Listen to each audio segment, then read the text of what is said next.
Hey, what is up everybody? This is JP representing jpfitnesspro.com.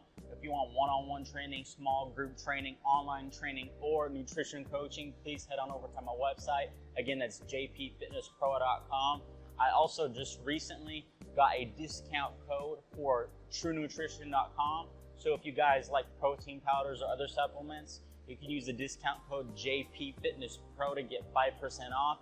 And that percentage will stack with other deals and discounts. So I know if you bulk buy, like sometimes I'll bulk buy plant-based protein powders, and then if you, obviously I can't use my own discount code, but if you use my discount code on bulk buy, you guys will also save.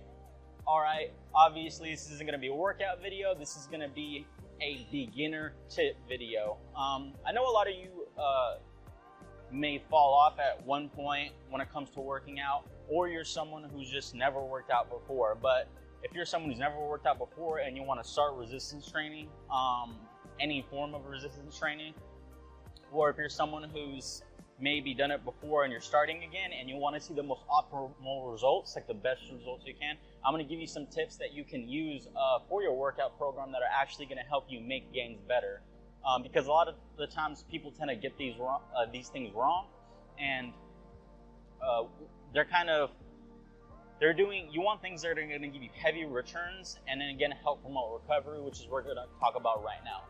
All right, the first tip that I recommend for beginners, again, anyone who hasn't worked out before or starting back from a long layoff, is I strongly recommend you don't include an arm day.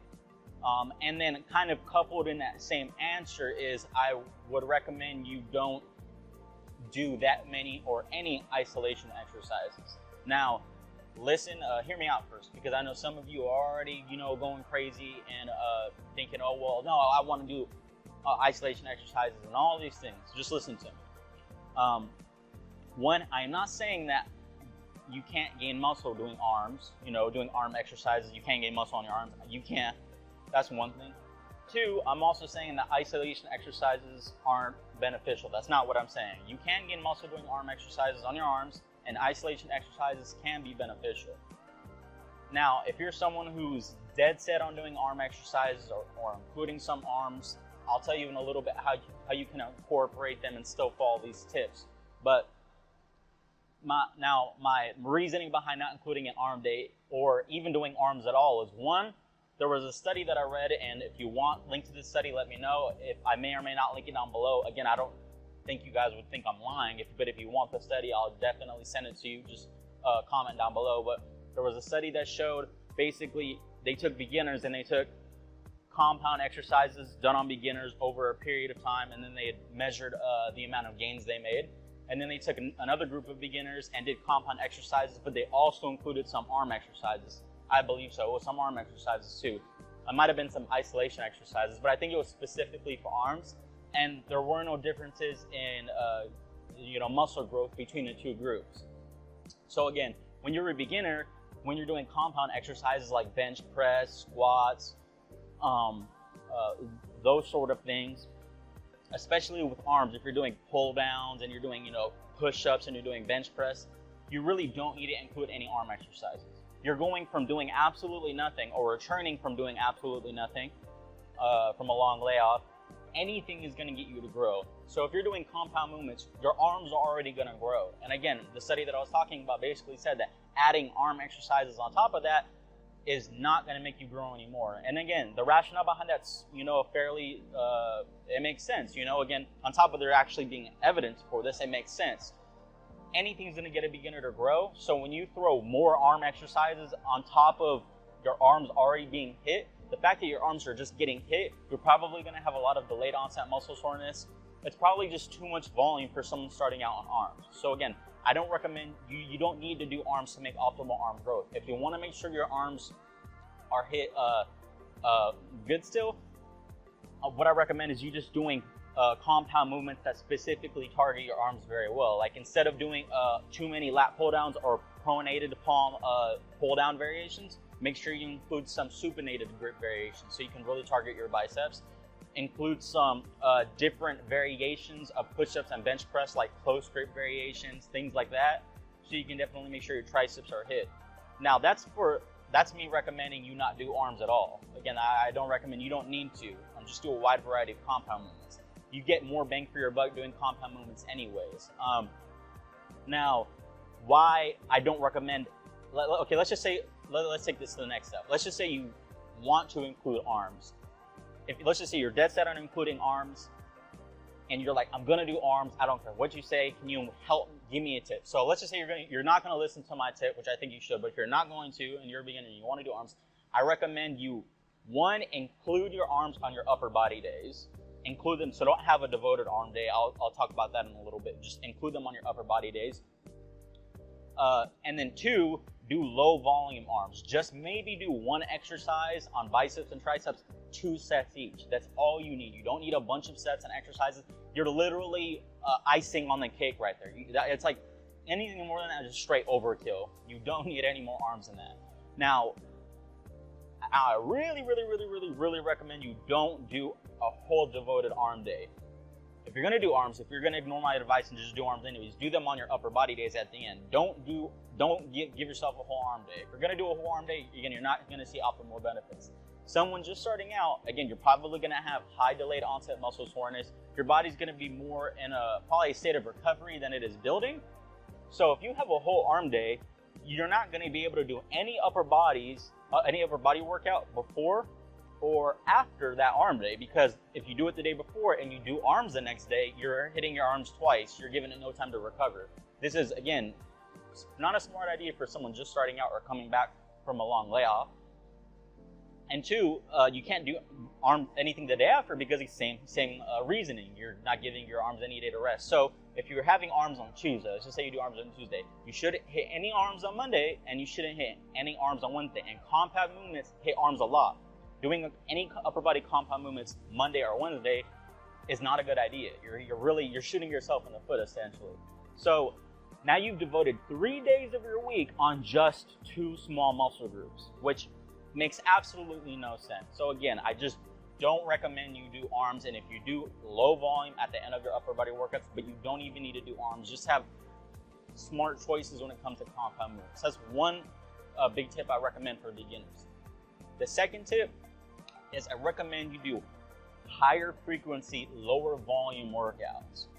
Now, what I recommend, why I recommend it is that one, when you don't need a lot of volume for a beginner. Anything is going to get you to grow. You know, if you do too much volume, you're probably not going to be able to properly recover from it, and two, you're not giving yourself any room to add volume later on. You know, gaining muscle and getting stronger, it's a marathon, not a sprint. You have all your life to get strong and gain muscle. You don't want to rush this. You don't need a lot of volume. So again, when anything, you're going to gain from anything. You know, you could probably just do, like, for example, I like breaking up upper body into horizontal push and pull and then vertical push and pull. You could probably do 2 sets of push, 2 sets of pull, 2 sets of push, 2 sets of pull. So that'd be a total of 8 sets, just 8 sets on all the upper body. That's every single muscle. That's all you need is 8 sets. You're gonna grow dramatically. I recommend doing that maybe twice a week. Just twice a week, that's good. Or you can even go less than that. So that'd be just 16 sets for all upper body for an entire week, or 24. And again, that might even be too much. You might even want to go less. I'm just kind of throwing out numbers right here because I'm not coming up with the whole workout. But I'm just saying you want lower volume, high frequency. Low volume is going to ensure that you can recover. Delayed onset muscle soreness isn't super high. And then it leaves yourself room to grow. Now, high frequency, what that does is someone just starting out or coming back from a long layoff, when you have higher frequency, especially for the compound movements, it lets you, when you do something more often, you get better at it. And when you look at like exercise technique, you need to think of exercise technique as a skill. Let's just think of like a bow and arrow. If you're shooting a bow and arrow, if you shoot a bow and arrow more often with proper form, you're going to get better at it quicker.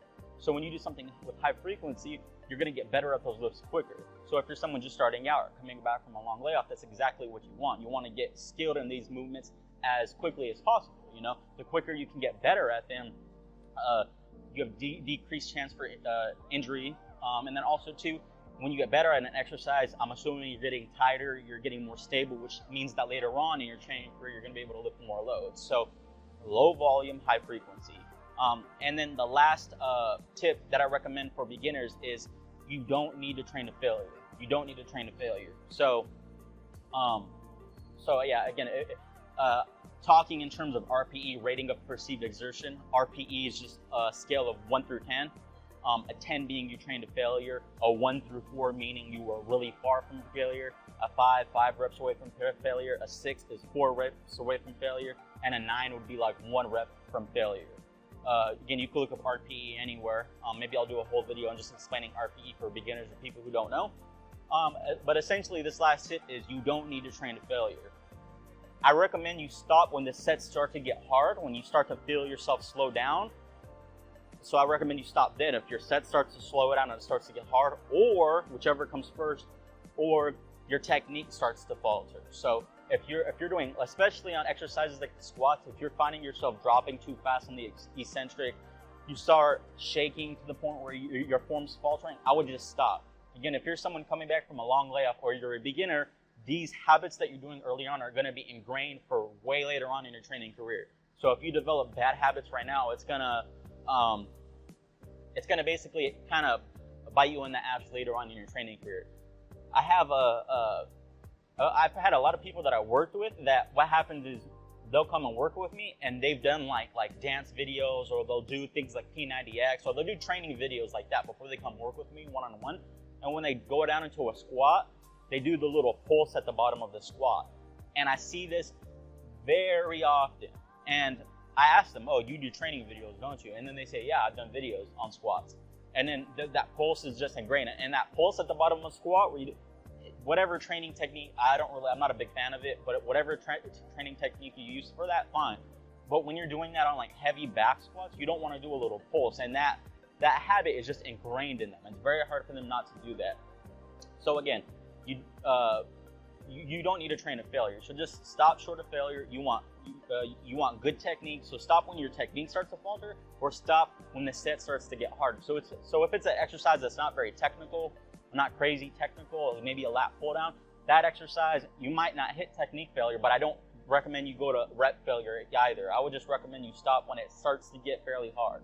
If you stick to these tips, again, you're going to see growth a lot faster. You're going to prevent yourself from getting injury. And again, if you follow any of my beginner periodization videos, I've covered that on topic. Maybe I'll cover that for the next video to kind of go from here. But again, if you follow these tips, it's going to ensure that you don't get injured, you make good gains, and that you set yourself up with a good foundation for later on when you start doing more advanced progressions or you start lifting heavier weight. If you guys have any questions, comments, please post them down below. I'll see you guys on the next video.